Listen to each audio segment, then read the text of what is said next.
Mail IDs and ask me to photo எடுத்து அனுப்ப சொன்னார். சரின்னு சொல்லிட்டு அனுப்பிச்ச உடனே எனக்கு ஃபஸ்ட் ஆடே வந்து நான் சொன்ன மாதிரி தமன்னா மேமோட Banjaras hair product ad. So I was like super excite. யார் தான் எக்ஸைட் ஆக மாட்டாங்க? பிடிக்காத 2-3 டேரக்டர்ஸ் பேர்லாம் சொன்னாங்க, அதெல்லாம் நான் இங்கே சொல்ல முடியாது. பட் ஆனால் வந்து அது மாதிரி she made me comfortable and it went on like really good and great experience. கடைசியாக போயிட்டு மேம் கிட்ட மேம் ப்ளீஸ் ஒன் பிக்சர் அப்படின்னு சொல்லிட்டு ஃபார் கீர்த்தி கூட ஒர்க் பண்ணும்போது அந்த ஆடில் she was very nice. She in fact kept on asking like what are you doing, where are you from, this that, a lot of questions exchanged and பின் பேன் India news நேயர்களுக்கு வணக்கம். S once again உங்களை சந்திக்கிறது ரொம்ப மகிழ்ச்சி. நான் மட்டும் இல்லை, நம்ம கூட வந்துட்டு பார்த்தீங்கன்னா model, actor as well as director நம்மளோட தீபக் பிரதர் தான் நம்ம கூட இருக்கார். வணக்கம் பிரதர். ஸோ எஸ், போன எபிசோடில் நிறைய விஷயங்கள் ஷேர் பண்ணிங்க பிரதர். பட் இருந்தாலுமே வந்துட்டு நம்ம எவ்வளோ தான் வேலை பார்த்தாலும் சரி, நம்ம அப்கமிங்ஸ் எவ்வளோ ப்ராஜெக்ட்ஸ் பண்ணாலுமே சரி, ஆனால் ஃபஸ்ட்டு பண்ண ப்ராஜெக்ட் நம்மளால் வந்துட்டு மறக்கவே முடியாது. ஸோ உங்களோட ஃபஸ்ட்டு ப்ராஜெக்ட் கமர்ஷியல் ஆட் நீங்கள் ஷூட் பண்ணது வந்துட்டு தமன்னா மேம் கூட ஷூட் பண்ணியிருந்தீங்க. அந்த எக்ஸ்பீரியன்ஸை பற்றி சொல்லுங்கள். லைக் அந்த செட்டில் நீங்கள் எப்படி இருந்தீங்க, அந்த நர்வஸ்னஸ் ஹவர்ஸ் லைக் அந்த என்வாயர்மெண்ட்டெல்லாம் பார்க்கும்போது எப்படி ஃபீல் பண்ணீங்க? ஸோ அதை பற்றி கொஞ்சம் சொல்லுங்கள் brother. Okay, fair enough. I think I've already told you about all these things. Like first ad வந்து நான் சொன்ன மாதிரி ஆக்சிடென்டலாக அமைஞ்ச ஒரு ஆட் தான். அதான் ஃப்ரெண்டே ஒருத்தர் இருந்தார். லைக் நான் பாரிஸ் போய் ஜாலியாக சித்தார்த் சொல்லுவார்ல, ஆயுதத்தில் இந்த பக்கம் ஒரு வெள்ளக்காரி இந்த பக்கம் ஒரு குறைக்கும், I'm just kidding. Like Paris போயிட்டு ஃபோட்டோகிராஃபி ஒரு ஸ்பியாஸ்ன்னு சொல்லிட்டு ஒரு இன்ஸ்டியூட்டில் வந்து அப்ளை பண்ணியிருந்தேன். எனக்கு கிடச்சிச்சு கூட.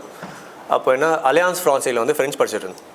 ஸோ என்னோடய ஃப்ரெண்ட் வந்து வாட்ஸ்அப் டிபியில் வந்து என் பிக்சர் வச்சுருந்தார். I'm just taking you through like how I landed this. Okay, அந்த டிபியை வந்து திருமணம் என்னும் நிக்கான்னு சொல்லிட்டு ஒரு படம் வந்தது, பார்த்துருப்பீங்கன்னு நினைக்கிறேன். It's a famous film. Nazriya Jayalalithaa நடிச்ச படம். அதோட அசோசியேட் டைரக்டர் ராம்னு சொல்லிட்டு ஒருத்தர் பார்த்து ஏன்னா அவங்க ஒரு படம் பண்ணுறாங்க, why don't you send him overன்னு சொன்னோம். சரின்னு சொல்லிட்டு நான் அங்கே போனேன். போயிட்டு ஐ met the director's name is Abbas and instantly I kind of like we gelled well. Okay, but I had no idea about like ABCD about acting. Like I don't know anything yet also. Like பெரிய பருப்பு மாதிரி பேசுகிறாங்கலாம் பார்க்கணும். So அங்கே போனேன்னா அவர் சொன்னார் like I am looking for somebody like this who has nothing about who will come like a white clean sheet. சரின்னு சொல்லிட்டு there was a process scripting பற்றி லைக் எப்படி கேரக்டர் டெவலப்மெண்ட் அதெல்லாம் ப்ராசஸ் இருந்தது. But unfortunately I couldn't just do that film for several reasons. Maybe they would have thought நிறைய reasons இருக்கலாம் அவங்களுக்கு. So I couldn't do that. I came out of it. அப்புறம் என் friend ஒருத்தர் இருக்கார், I don't know if I should name him, but he's a quite big celebrity in Chennai and he himself is a big host or something. Now I think he's heading a channel. Okay, so அவர் வந்து he gave me few contacts, he gave me few mail IDs and he asked me to photo எடுத்து அனுப்ப சொன்னார். சரின்னு சொல்லிட்டு அனுப்பிச்ச உடனே எனக்கு first ஆடே வந்து நான் சொன்ன மாதிரி தமன்னா மேமோட Banjaras hair product ad.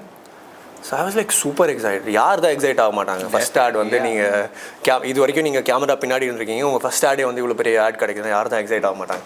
So அது மாதிரி லேண்ட் ஆச்சு, கிடச்சி அங்கே போனால் எனக்குன்னு ஒரு தனி கேரவன்லாம் கொடுத்துருந்தாங்க, which was quite surprising. And நான் ஃபோட்டோ எடுத்த மாடல்ஸ்லாம் வந்து like background artist. So I was like okay அப்படிலாம் ஒரு நல்ல ஒரு ஃபீல் இருந்தது.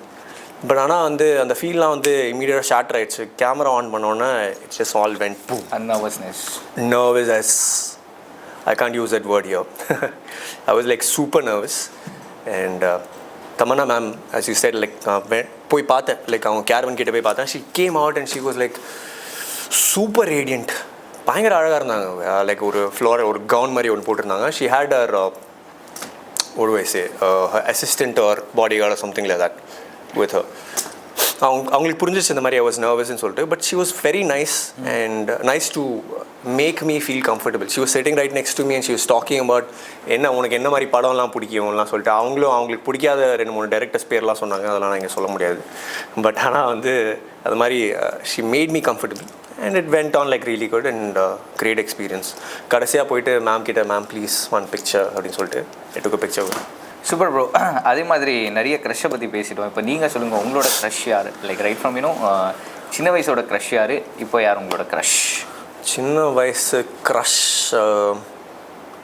க்ரஷ்லாம் சொல்ல எனக்கு தெரியல. சின்ன வயசில் crush right now I have a major crush. I won't say crush, I look up to or something like that. I love Alia Bhatt. Alia is like really good. And நீங்களும் பார்க்குறதுக்கு ரன்பீர் கபூர் மாதிரி தானே இருக்கீங்க. நீங்கள் ரித்திக் ரோஷன் மாதிரி தான் இருக்கீங்க. அப்போது that's a different different thing. Like why I think we should just stop complimenting each other. Like நம்மள மாதிரி இருக்கும். But ஆனால் ஆலியா வந்து I like her because of body of work that she's been doing. Like first அவங்க படத்துக்கும் அதுக்கப்புறம் இப்போ பண்ணுற படத்துக்களும் உடுத்தா பஞ்சாப்லலாம் வந்து I think she's phenomenal as an actor. So I love உடுத்தா Punjab, Gangubai, உடுத்தா Punjab, Gangubai recent film. Gangubai எல்லாம் வந்து terrific work. So I like the body language is superb இருந்தது, you know, like of course you're coming from Bombay வேற நீங்க, so you'd be knowing it better. So yeah. Super bro. Like சொல்லுங்க, உங்களை வந்துட்டு எந்த actor பயங்கரமா aspiring பண்ணுவாங்க? Like you know எந்த ஹீரோவை பார்த்தா நீங்கள் ரொம்ப ஆஸ்பைரிங் ஓ மை காட் அப்படின்னு? Oh my god as in if like you know அவங்களோட ஆக்டிங்காக இருக்கலாம், ஃபிசிக்காக இருக்கலாம், இல்லை வந்துட்டு அவங்க கஷ்டப்பட்டதாக இருக்கலாம், இல்லை வந்துட்டு உங்களை ஆஸ்பயர் பண்ணாத கூட இருக்கலாம்ல. ஆஸ்பயர் பண்ணதெல்லாம் எனக்கு தெரியல. I've never got aspired from seeing somebody to get into this. Like நான் சொன்ன மாதிரி ஆக்சிடென்டலாக தான் it just happened to me. ஏன்னா I quoted Mani sir also. Like எனக்கு தெரியல அது மணி சார் சொன்னாரா, I read it somewhere. It could be wrong also, but I am seriously bit by this bug called cinema. And actors பார்த்து எனக்கு ரித்திக் ரோஷன் தூம் படம் பார்த்து ஆக்சுவலாக பயங்கர ஒரு சின்ன பசங்க நம்ம இப்போது ரித்திக்கில் அந்த ஸ்லோ மோஷனில் Hrithik walks and comes. So என்ன பார்த்து ஸோ ஆக்சுவல் ரித்திக் ரோஷனை பார்த்து தூமில் so I had a major crush on him. Like man crushன்னு சொல்லலாம். At that point of time, oh my god, like எப்படி how can somebody look like this? Like you'll have to go to gymன்ற ஒரு thought வந்தது வந்து அப்போதான். So ஜிம்முக்கு Aspire பண்ணது ரித்திக் ரோஷன். ஓ யா அப்படியே சொல்லலாம். But nobody can match his swag and style. சரி ஓகே, யாரோட ஆக்டிங் உங்களுக்கு பயங்கரமாக பிடிக்கும்? லைக் யூனோ சார் நிறைய பேர் இருக்காங்க ப்ரோ, நிறைய பேர் இருக்காங்க. There's a lot of people. Mohanlal sir, I absolutely love Mohanlal sir. Kamal sir. And நிறைய பேர் இருக்காங்க. இர்ஃபான் கான், நவாசுதீன் சித்திகி, இது மாதிரி நிறைய ஆக்டர்ஸ் இருக்காங்க. தமிழ்லேயே எக்கச்சக்கமாக ஆக்டர்ஸ் இருக்காங்க. So I love lot of actors. யாரோட கதாபாத்திரம் உங்களுக்கு பண்ணணும்னு ரொம்ப ஆசை? லைக் நீங்கள் ஒரு மூவியை பார்த்துட்டு இவங்களோட கதாபாத்திரம் உங்களுக்கு கொடுத்தா நல்லாயிருக்கும், இது நான் பண்ணணும்னு சொல்லிட்டு ஆசைப்படுறேன்ப்பா, இந்த மாதிரி ஒரு ரோல் ஒன்று பண்ணணும். இந்த மாதிரி மென்டல் மாதிரி ஏதாவது ரோல் இருக்காங்க. Arjun Reddy types mental as in like somebody who's like passionate, you know, like passionately in love with somebody. அந்த மாதிரி ஏதாவது ரோல்ஸ் இருந்தால் I think I wish that I get roles like that. இல்லை கொஞ்சம் ரகடான்னு சொல்லுது, பேஷனேட்டாக like somebody who's like passionately running behind something. ஏன்னா ஈஸியாக resonate பண்ணிக்கலான்ற மாதிரி ஒரு ஐடியா. Okay super bro. அதே மாதிரி நீங்கள் நிறைய ஆக்ட்ரஸஸோடலாம் ஒர்க் பண்ணியிருக்கீங்க. Like you know ad commercials shoots நிறைய பண்ணியிருக்கீங்க. ஸோ அவங்க எல்லாம் செட்டில் எப்படி இருப்பாங்க? லைக் யூனோ செட்டில் பார்க்கும்போது because when we see them in a movie they are like totally different. But அவங்க கூட ஒர்க் பண்ணும்போது ஒரு எக்ஸ்பீரியன்ஸ் கிடச்சிருக்கும்ல, அதை பற்றி கொஞ்சம் சொல்லுங்கள் அப்படி தான். when you see them in a movie, like of course புரியுது, I got your point. Like என்ன சொல்கிறது, ஆக்டர்ஸ் கூட ஒர்க் பண்ணியிருக்கேன் பெருசாக. லைக் கமர்ஷியல்ஸ் பண்ணியிருக்கேன். கமர்ஷியல்ஸ் பண்ணும்போது உங்களுக்கு தெரியும், நீங்கள் பெரிய ஆக்டர்ஸ் கூட ஒர்க் பண்ணும்போது they'll have their own caravan, they'll have their own people. அவங்க டைம் அவங்க மேக்கப்லாம் பண்ணிவிட்டு வரத்துக்கே கொஞ்சம் லேட் ஆகும். So you will be on the set. So but எல்லாருமே எனக்கு தெரிஞ்ச ஒரு point one actually striking resemblance to everybody is like they're all grounded. No matter where they are, எங்கே இருக்காங்கன்றது இல்லை, but they're very grounded and they're very nice and they don't show, they never had so much air. நான் இவ்வளோ பெரிய actor, உன் பக்கத்துலலாம் பேச மாட்டேன். ஃபார் கீர்த்தி கூட ஒர்க் பண்ணும்போது அந்த ஆடில் she was very nice. She in fact kept on asking like what are you doing, where are you from, this that. A lot of questions exchanged and it was quite comfortable working with all of them. Super bro. அதே மாதிரி நாங்கள் உங்களை வந்துட்டு short films நடித்து பார்த்துருக்கோம். I mean like 1 hour short film, 30 minutes short films பார்த்துருக்கோம். உங்களுக்கு வந்துட்டு ஆக்டிங் மேலே ஒரு இன்ட்ரெஸ்ட் எங்கேருந்து ஆரம்பிச்சுது? சார் அதான் சார் நான் சொன்ன மாதிரி அதே தான். நான் திருப்பி even acting is also accident. Acting is modeling is also acting, no? Like you're going in front of camera and we're not talking about something, like you have a script and that is also acting. Like 20 secondsனாலும் அது acting தானே. So அது first பண்ணும்போது அது தெரிஞ்சிச்சு, கிளியராக அவனுக்கு வரலன்னு தெரிஞ்சிச்சு. பட் ஆனால் எனக்கு வந்து நான் ப்ராப்பர் ஆக்டிங் ட்ரைனிங் எடுத்திருக்கேன். தியேட்டர் லேப்னு சொல்லிட்டு ஜெயராவ் சார், ஜானி, கால் மார்க்ஸ்லாம் சொல்லிட்டு ஒரு நல்ல ஆளுங்க இருந்தாங்க அங்கே. So they train me for some time. ஆனால் how I landed into acting course is also a story of itself, which is a big story. I don't know if you will have time to listen to all that. We have, like, you know, we have all time. Absolutely, exactly. So, absolutely fine. So அந்த மாதிரி நான் சொன்ன மாதிரி எனக்கு first ஒரு 2-3 ads வந்து ஈஸியாக கிடச்சிச்சு. அதுக்கப்புறம் வந்து பெருசாக அவ்வளோவா வாய்ப்பு கிடைக்கல. So I had to go behind and auditions நிறைய எக்கச்சக்க ஆடிஷன்ஸ் அட்டென்ட் பண்ணியிருக்கேன். இது வரைக்கும் நான் I would have attended some 800 count பெருசாக பண்ணதில்லை, பட் அப்ராக்சிமேட்லி சம் 800-700 ஆடிஷன்ஸ் சாலிடாக பண்ணிடுவேன். வண்டி எடுத்துகிட்டு போய் வடபழனியில் போட்டு வண்டியில் படுத்துட்டு I'll go this audition, that audition, I'll come back. N friend வீடு இருக்குது டி நகரில் இருந்தது, வெஸ்ட் மாம்பலம். அங்கே போய் சாப்பிட்டுட்டு திருப்பி போயிட்டு அங்கே ஆடிஷன்ஸ் பண்ணுறேன். இது மட்டும் தான் வேலையாக இருந்தது. அதுக்கப்புறம் தெரிஞ்சது ஓப்பன் ஆடிஷன்ஸ்லாம் செட் ஆகாது, உங்களுக்கு யாராவது வந்து கான்டாக்ட்ஸ் இருக்கணும் உள்ள. So I start developing contacts, I start reaching out to people and through them I start getting work. So I understood that okay fine, open auditions is not for me அப்படின்னு சொல்லிட்டு கிளியராக புரிஞ்சுது. So and your question is like okay, acting course எப்படி போனேன்னா like இது மாதிரி பண்ணிகிட்டு இருக்கும்போது மெயினாக 2-3 பெரிய ரூல்ஸ்லாம் கிடைக்கும்போது ஐ ஸ்டார்டட் ஃப்ளாப்பிங். லைக் ரொம்ப ரொம்ப கேவலமாக பண்ண ஆரம்பிச்சேன். அப்போ ஐ அண்டர்ஸ்டுட் லைக் எல்லாம் நிறைய பேர் சிரிப்பாங்க உட்காந்து செட்டில்.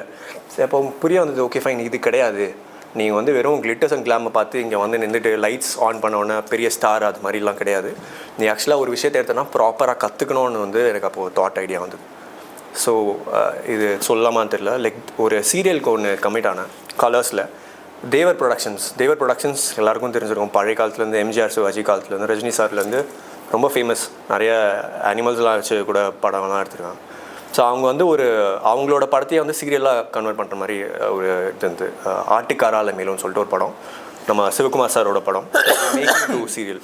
இப்போ நீங்கள் கேஜிஎஃப்ல யாஷோட அம்மாவாக ஒருத்தங்க நடிச்சிருப்பாங்க. So she was a female lead in that and the costed me as மேல் லீட். நான் தான் மேல் லீடாக பண்ணேன்.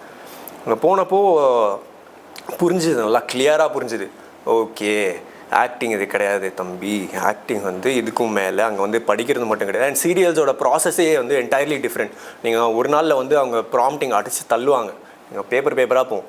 என்னால் அங்கே கோப்பவே பண்ண முடியல. So producer, Devar productions producer sir அவர் பார்த்து சொன்னார், ஓகே அந்த பையன் கொஞ்சம் கேமராவில் டீசெண்டாக இருக்கான், why don't we get him into an acting school. So that was, I'll never forget that. His son, they were like really nice to me. They called up this institute, like a theatre lab and சொல்லிட்டு institute, and அவங்ககிட்ட பேசி என்னை வந்து அங்கே சேர்த்து விட்டாங்க. So that change the entire perspective on acting for me. அதுக்கப்புறம் தான் நிறைய கற்றுக்கினேன், எப்படி வந்து கம்போஸ்டாக இருக்கணும், how you should like facial எக்ஸசைஸ்லேருந்து நீ என்ன பண்ணுற, உன்னோட ஹேண்ட் ஜெஸ்டர்ஸ் என்ன பண்ணுது, உன் காலிலேருந்து உன் தலை வரைக்கும் என்னென்ன பாடி மூமெண்ட்ஸ்லாம் you should be aware of தேட்னு வந்து ஒரு ப்ராசஸே இருக்குது. ஸோ அதனால தான் வந்து எனக்கு தெரிஞ்சுது. பட் அகெயின் இப்போ நீங்கள் வந்து ஒரு ஸ்ட்ரெச்சில் வந்து உங்களுக்கு ஒரு ஒர்க்கும் இல்லைனா யூல் பிகம் ரஸ்டிக். நீங்கள் ஆடிஷன் போனீங்கன்னா திருப்பி அந்த யூல் பிகம் நர்வஸ், சரியாக ஷார்ட் கொடுக்க மாட்டீங்க. It's all about like doing it every day to day. So that's how I started loving cinema and acting more. Super bro. இந்த நேர்காணலில் நம்மளுக்காக நிறைய விஷயங்கள் ஷேர் பண்ணிங்க. மீண்டும் இன்னொரு நேர்காணலில் சந்திக்கலாம். நன்றி, வணக்கம். Thank you so much.